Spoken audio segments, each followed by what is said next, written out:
This is turn 5, and I've actually done some research and enchantment with my Pretender.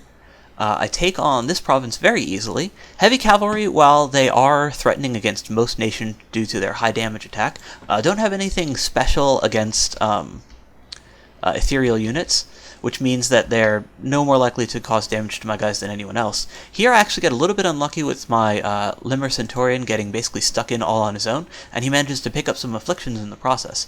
However, his Fear Aura and the fact that there's only 2 heavy cavalry in that squad there means that all of the Indies actually rout very quickly. So that's actually pretty lucky given that this guy was in a bad position and could have died. Here in the Verdant Steppe, I lose a bunch of my ghosts while expanding, but otherwise expand okay. And the ghosts themselves aren't super important. I'm going to be getting more ghosts than I can even use eventually. But for now, they seem to be expanding just fine. The fact that their attacks have been changed to difficult to negate with magic resistance from regular magic resistance negate means that they do notably more damage. So while I still am relying on the Fear Aura to cause routes, they are actually doing more damage here than they would in vanilla, which definitely helps with actually clearing out these Indies, in spite of the fact that I have fewer Centaurians to do the expansion. And yeah, eventually we force a rout there. Here I lose a bunch of those Toad Tribe Shamans, which I had been setting to flank, but that's okay because I'm paying upkeep on these guys, and they're not very good. So I'm definitely using them to assist in my expansion while I can, but I'm not really, like, super keen on keeping these guys around long term. Oh, so my Disturbed Spirits cause paralysis instead of causing damage, so you can see that this guy here got paralyzed. So a paralyzed unit has 0 attack and 0 defense, they can't move at all, and if you cause additional paralysis to an already paralyzed unit, then they actually take damage as well. So this isn't super relevant at first, but eventually Lemuria is going to just have absolute masses of Disturbed Spirits, because they're your free spawn from unforted provinces, and eventually those guys are going to actually be very useful.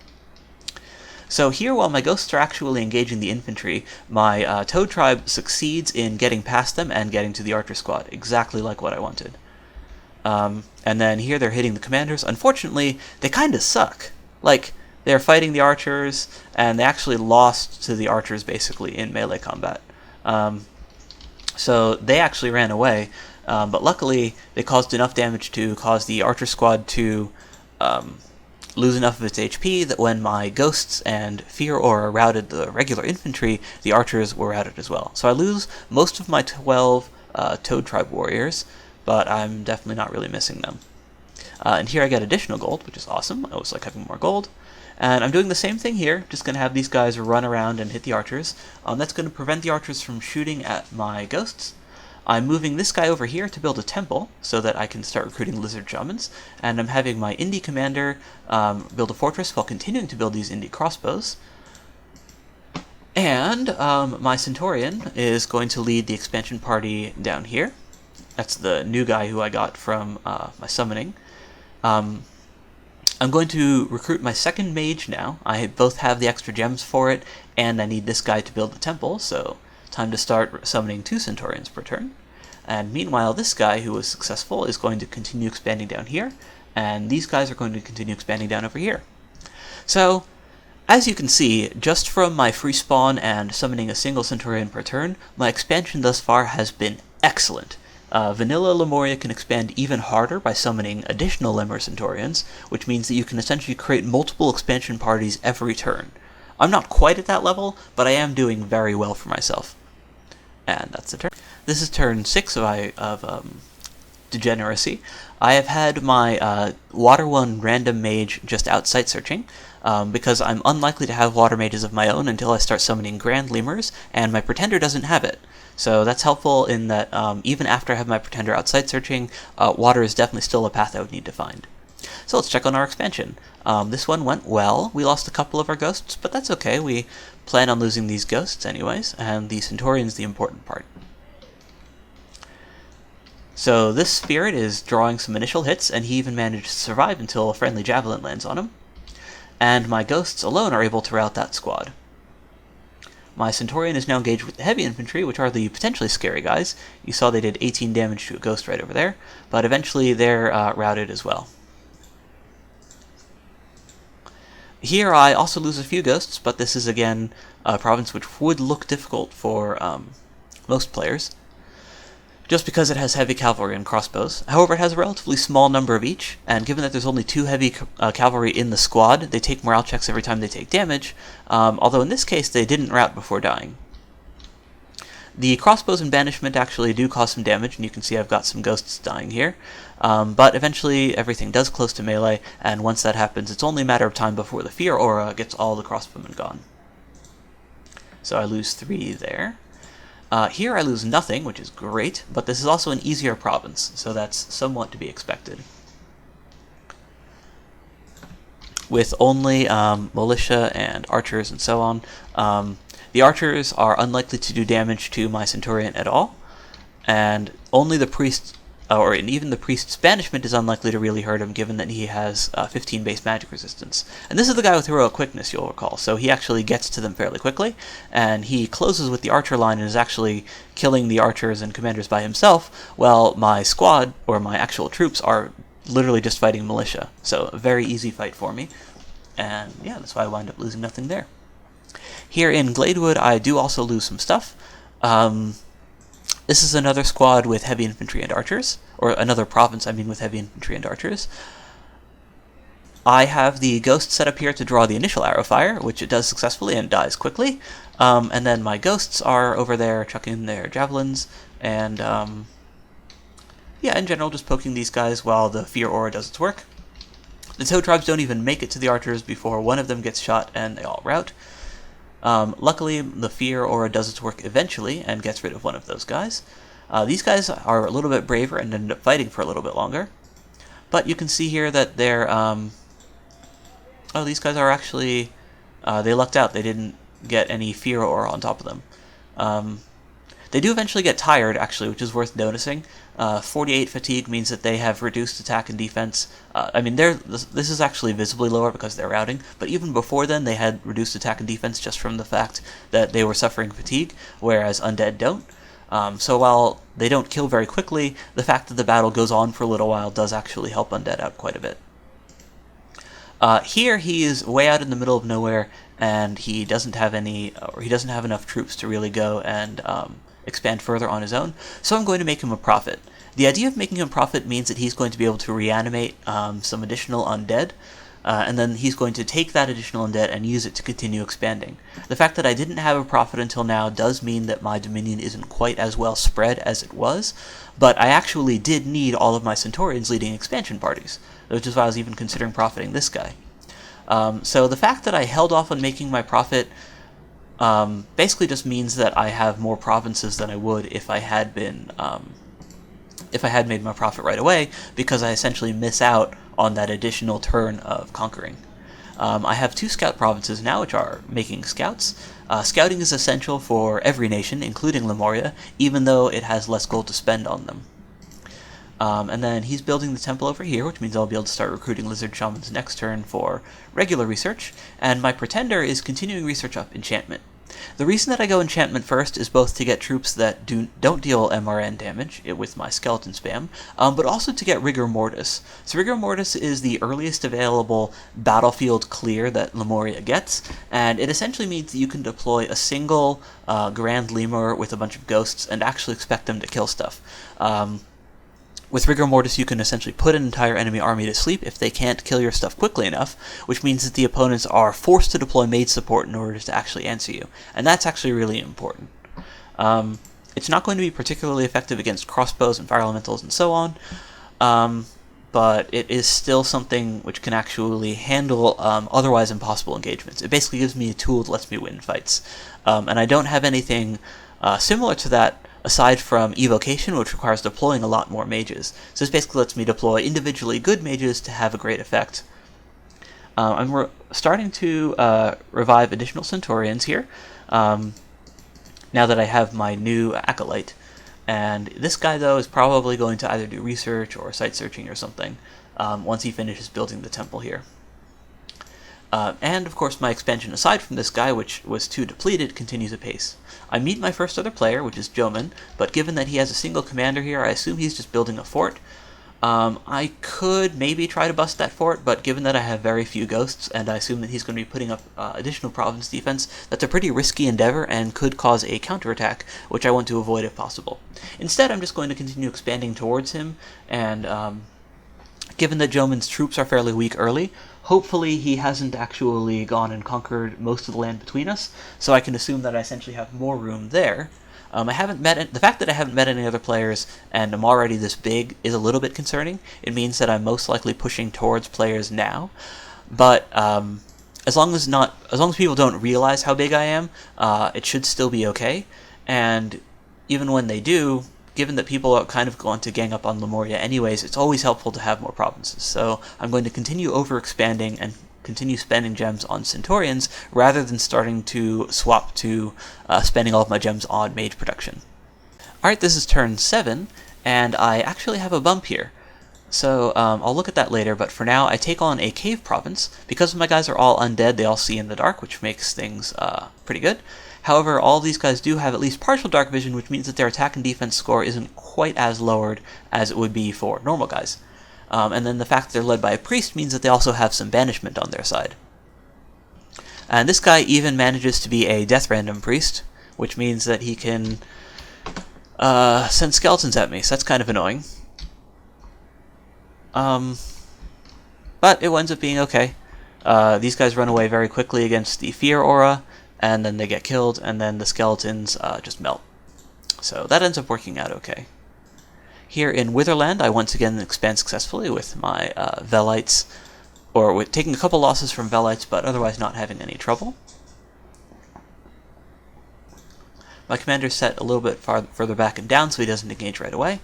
But he is eventually going to run in and, yeah, help get rid of these guys. Oh, and, yeah. These guys have some experience, which means that their stats are a little bit better, but they also do get afflictions, in spite of the fact that they're ghosts. This ghost, for instance, is crippled, which means he takes a while to get to the front. Here I basically got a lucky roll with my fear check against the initial infantry, which was pretty good, but, I mean, they're indies, so they don't tend to have excellent morale, so it's not super unlikely that they would rout this quickly, especially the militia with their only 8 base morale. Here in Tiradir, I have a bump, which I win. So this is actually just facing off against Miklani's mercenaries rather than like real troops. But let's take a look at these two fights anyways. So this fight is going to look much like the others. It's just some heavy infantry and crossbows, and these are actually good crossbows. These are the 7 resource kind. So I'm definitely happy that I've taken this province. Hopefully Miklan lets me keep it. And then here, this guy, this is the guy with quickness, so he runs in and does some chopping, and eventually his fear and cold aura helps get rid of these guys, while the ghosts actually carve their way through the heavy infantry manually. It does take them a while to rout, but it does eventually get there. So I take a few losses just because it takes them a little while, but only the one, because the heavy infantry just didn't manage to kill them very well. Part of that is because of the fact that these heavy infantry have broadswords, which are length 2, whereas these Estatus have spectral spears, which are length 4, so they do actually get to repel their attacks. Now let's look at the militia. So this is the Horned Serpent militia, or the Horned Serpent mercenary group, which means it comes with these very weak guys. There are 50 of them, which is, a lot, and they can potentially do some damage, but yeah. When you've got a squad with 8 militia running into a guy with a fear aura, they don't last very long. And then because their stats are so poor, they weren't really a threat to him even while they were engaged. Here I have an unfortunate event. I don't really need these magic scales, and this misfortune does actually bother me because I'm reliant on actually getting positive fortune in order to get anything. So that's unfortunate. Here I am moving the Centaurian, which I just summoned, to collect some guys over here, and I'm potentially going to expand over this way. The commander here is still just like building the fortress, and this guy over here is going to start a new fortress over here. Because Lemuria is not reliant on resources for anything really, you can definitely fort up your cap circle, which I'm absolutely going to do. I'm just going to build like a sprawling wall of forts. I'm probably going to need to fort this at some point eventually as well, and given that I already have a temple here, I'll probably want to do that sooner than later. When the Centaurian collects the crossbows, he's going to add them to his expansion party, and that's going to help. Up here, the fact that I cut off Micklin and I see him over here means that this must also be Micklin. So it looks like, I don't actually know where Micklin's cap is. It's definitely possible that he just looped around this way. And then this is a lizard shaman province, which I really, really want, but I don't have enough guys to take safely. So for now, I'm going to have my guy just set to hold an attack so he can take on this heavy cavalry province, and then once he does, I'm going to recruit a bunch of indie crossbows from over here, and then I'm going to use those to supplement my expansion party to take on the lizard warriors. Because the lizards don't have shields, they are actually quite vulnerable to crossbow fire. And I'm also setting this PD here to 6 rather than just 1. Basically just in case Micklin attacks, I'll have more crossbows there, which can actually cause him some trouble. Oh, I forgot to mention this last turn, or whatever turn I collected this province on. This site gives me some death gems and doesn't require any site searching, which is nice. Can definitely use all the death gems I can get. He's going to be reviving another Lemur Acolyte here to help with the research. Now that I'm essentially good on expansion parties, now that I'm starting to meet other players, essentially. I still want to have a couple more Centaurians, but I'm not going for like this whole Centaurian-oriented expansion where I just use those guys solo. I'm going mostly for using the ghosts themselves for expansion, and as is the case here and here, I'm supplementing those parties with indie crossbows who can do damage regardless of magic resistance. Agartha is potentially scary, but should be okay. I don't imagine that he's going to try to bump me intentionally into a crossbow province, but I could always be wrong, so we'll see where he ends up going. This is turn 8. My Water 1 mage, which I got from the event, actually did manage to find a site, and this is a really cool site because it spawns winter wolves. Now, winter wolves aren't all that impressive. They are just like ethereal magic creatures, not a huge amount of HP, but they have a cold aura, and my undead are immune to cold, which means I can very easily stick these into my undead armies and expect them to perform well. Additionally, the fact that they're not undead means that specific anti-undead magic, like the solar spell, or cleansing water, or even just banishment, or dust to dust, and so on, doesn't affect these guys. So when I mix them in the square with undead, then when that spell's hitting that square, it's not doing full damage. It's only hurting the undead guys in that square. So these definitely work very well with Lemuria stuff, and of course there's the fact that I have some nice water gems from it. So this guy's just going to become a winter wolf spawner for me, rather than going around searching or continuing site searching, because while he could find some sites, I'm not really expecting him to be all that successful given that it's LA, and that means that we have fewer sites in general. So these guys are going to group up and take on this province together. The reason that they're doing that is that this guy has very few ghosts left, and he can't go over this way because that's where Joman is. Joman took an awake snake, which is very common. Given that he's over here, and doesn't own this province, that means his cap's actually over here somewhere, which means that unless the snake went through the water over here, Joman is very, very small. So that's a good sign for me, because it means that one of my neighbors is just really not scary. This guy's been summoning apparitions for the last couple turns. These guys have fear auras, which is awesome. That means that they're going to be able to help route the indies along with this guy. And then he himself can cast Unholy Power a couple times, and then Apostasy a couple times. Apostasy is great for taking on indie provinces that have a sacred mage leading them, because you have a chance of actually charming that mage. And given that he can just spam it out and he'll have no other valid targets, I can potentially get myself a free spellcaster, which is great for Lemuria, given that I, can't recruit them. Joman could try to attack me here, but given that he didn't move up guys over here, I'm not super worried about that.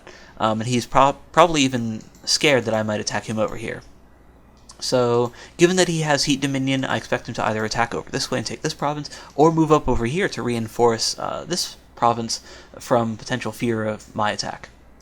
And I found Marignon over here. So Marignon is a nation that's fairly weak early.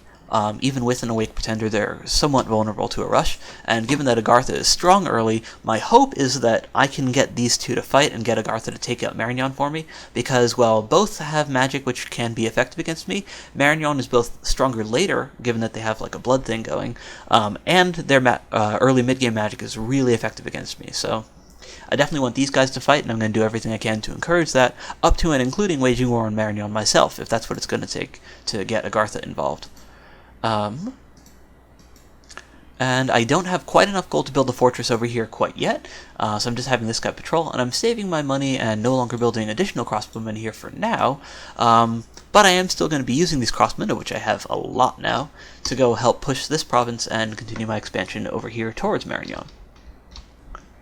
I'm not super worried about these guys because they're just turtle warriors, which means that Micklin is most likely recruiting them to go underwater, given that there's not a real purpose to building them otherwise, and they're also quite bad against crossbows, which I'm both recruiting and having the province defense here. So I'm not super worried about him attacking me there, and given that my dominion has spread over to this province, which is kind of a lucky break, I can convince Micklin that it's actually relatively close to me, even though it's kind of not, and then hopefully he'll let me take this province and I can get additional lizard shaman production.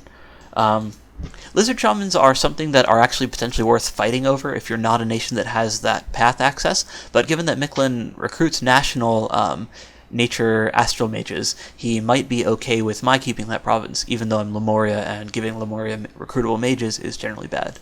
But we'll see. Like, that's my hope here for Micklin. And that's the turn.